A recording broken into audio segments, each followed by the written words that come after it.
하나님 나라 백성인 하백 여러분, 하백의 성경 아카데미에 오신 것을 환영합니다.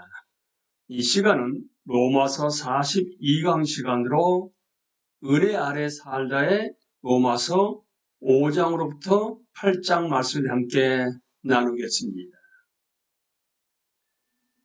본문 살펴보기.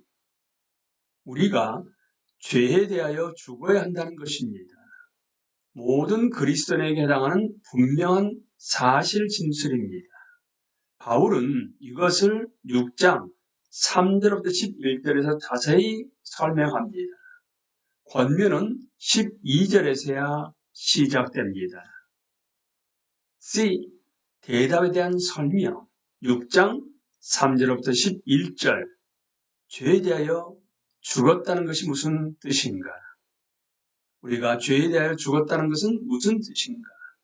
3절부터 11절을 살펴보기 전에 핵심 셋을 분명히 하는 것이 도움이 되겠습니다. 첫 번째, 단수명사 죄는 단지 우리가 하는 무엇, 그러니까 죄들이 아닙니다. 이것은 우리를 자신의 종으로 삼는 어떤 힘입니다. 우리는 죄 아래 있습니다. 죄가 사망 안에서 왕 노릇합니다. 죄는 힘을 잃어야 하며 지배하게 하거나 우리의 주인이 되게 특히 우리를 주장하게 해서는 안 됩니다. 죄를 짓는 자는 죄의 종입니다. 죄는 날뛰려 기다리는 괴물과도 같습니다. 어느 유명한 제2차 세계대전 만화에 덩치 작은 히틀러가 덩치 큰 러시아 곰을 안고 있는 또는 곰에게 안긴 장면이 나옵니다. 그 장면에서 히틀러는 이렇게 말합니다. 내가 곰을 잡았는데 곰이 나를 놓아주려 하지 않는군. 우리가 중독된 행위나 파괴적 습관에 대한 모든 경험을 통해 알듯이 죄는 이와 같습니다. 둘째, 죽음은 죄의 대량 파괴 무기이며 죄가 죄인에게 할 수 있는 마지막이자 가장 좋지 않은 것이고 죄의 최종 결산입니다.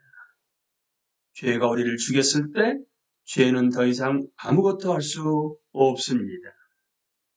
세 번째, 그리스도인은 회심하는 순간 그리스도와 연합했습니다. 우리는 그리스도와 합하여 세례를 받았습니다. 그러므로 그리스도의 죽음이든 그분의 장사나 부활이든 그분에게 일어난 일이 우리에게 일어난 일로 여겨집니다. 우리는 그분의 새 인류로 옮겨졌습니다. 이것은 몇몇 그리스도인이 도달한 경험이 아니라 하나님이 모든 그리스도인을 보시는 방식입니다. 하나님이 우리를 이렇게 보신다면 이것은 사실입니다. 개인기 문화는 이런 집단적 소속감을 이해하기 어렵습니다. 그렇더라도 우리는 설령 자신이 경기장이나 전쟁터에 있지 않더라도 우리의 축구팀이나 군대가 승리했을 때 우리가 이겼어 라고 말하는 것이 무슨 뜻인지를 압니다. 이것은 우리가 어떤 팀을 칠 때로 응원하지도 않았을 때 일어난 일에도 적용될 수 있습니다. 우리가 1925년에 우승했어 라는 말은 설령 어린 팬이 그때 세상에 있지 않았더라도 사실일 수 있습니다. 그 팀의 이야기가 우리의 이야기가 되었습니다. 이스라엘의 모든 세대는 다윗이 골리앗을 죽였을 때 우리가 이겼어 라고 말할 수 있었습니다. 따라서 그리스도인은 우리의 챔피언이신 주 예수 그리스도의 일에게 들어갑니다. 3절 무릇 그리스도 예수와 합하여 세례를 받은 우리는 그의 죽으심과 합하여 세례를 받은 줄을 알지 못하느냐. 그리스도인의 세례는 그리스도 예수와 합하는 것인데 그리스도 예수와 생명의 연합에 들어갑니다. 아담의 인류에서 그리스도의 인류로 옮겨진다는 뜻입니다. 물세례는 하나님이 한 사람을 그리스도인으로 만드실 때 하시는 모든 일을 가리키는 단축형입니다. 여기서 바울의 목적은 세례와 관련된 특정 교리를 가르치는 것이 아닙니다. 바울은 세례를 그리스도와의 연합을 보여주는 그림으로 활용합니다. 실제로 바울은 4절 이후 다시 세례를 말하지 않습니다.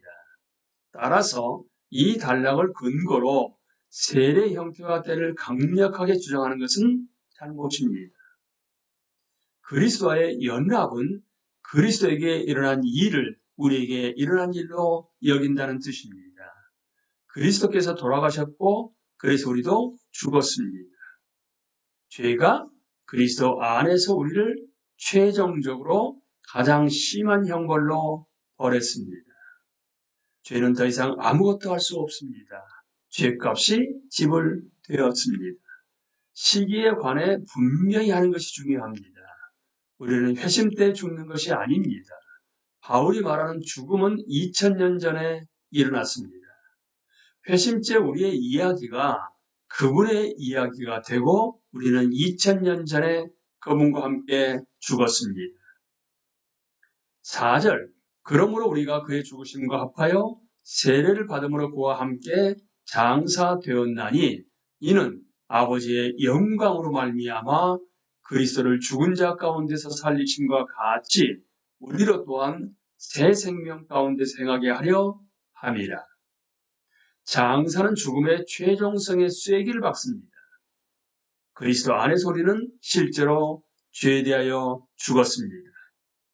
목적은 아버지의 영광으로 말미암아 그리스도를 죽은 자 가운데서 살리심과 같이, 즉 아버지의 성품과 정의를 보여주시려고 우리로 또한 새 생명 가운데서 행하게 하려 함입니다. 우리의 몸은 아직 성량되지 못했으나 그렇더라도 우리가 행하는, 그러니까 살아가는 길은 부활의 삶이 되어야 합니다. 이것이 우리가 그와 함께 장사된 이유입니다. 이 시간에 우리는 은혜 아래 살다에 대해서 함께 나누었습니다. 강의를 마치겠습니다. 감사합니다.